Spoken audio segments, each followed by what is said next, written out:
இயேசுவின் நாமத்தினால உங்கள் எல்லாருக்கும் இனிய புத்தாண்டு, பிளஸ்ட் நியூ இயர். ஏசப்பா சொல்றாரு இன்னைக்கு இந்த புத்தாண்டுல இருந்து நமக்கு சொல்றாரு, உங்களோட ஓல்டு சாப்டருக்கு ஆண்டவர் முற்றுப்புள்ளி வைத்துட்டு புது சாப்டரை துவங்க போறாராம். ஆமா, இந்த பி என்கரேஜ்ல கொஞ்ச நாளுக்கு நம்ம இந்த தீமை தான் பார்க்க போறோம். he has ended your old chapter and he is beginning your new one. அதாவது உங்களோட ஓல்ட் சாப்டர்ல நீங்க செய்த பாவங்கள், தவறுகள், நீங்க தேவனுக்கு விரோதமா நிறைய காரியங்கள் செய்து கொண்டிருக்கலாம். உங்களோட அவிசுவாசம், நம்பிக்கை இல்லாத தன்மை, இது எல்லாத்துக்கும் தேவன் முற்றுப்புள்ளி வைத்து ஒரு புதிய சிருஷ்டியா உங்களை மாற்ற போகிறார். அதுல இன்னைக்கு பார்ட் 1ல நம்ம என்ன பார்க்க போறோம்னா, resurrected Christ, which means you are resurrected. இயேசு உயிர் தெழுந்த போது கர்த்தர் உங்களையும் உயிர் தெழ செய்தாரு.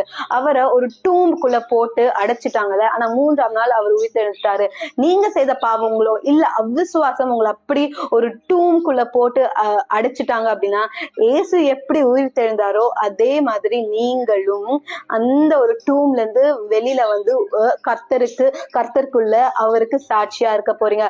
வசனம் சொல்லுது ரோமர் 8ஆம் அதிகாரத்துல, கர்த்தர் நம் பட்சத்தில் இருந்தால் நம்ம எதிர்ப்பவன் யார் அப்படின்னு இருக்கு. if God is for us, who can be against us? இன்றைக்கு தேவனே உங்களுக்கு ஒரு புதிய சாப்டர் எழுதணும்னு நினைக்கிறாரு. நீங்களே அதுக்கு தடையா இருந்தாலும், மனிதர்கள் தடையா இருந்தாலும், அதை யாராலையும் தடுக்க முடியாது. கர்த்தர் துவங்கினதுதான். God bless you. Have a great day.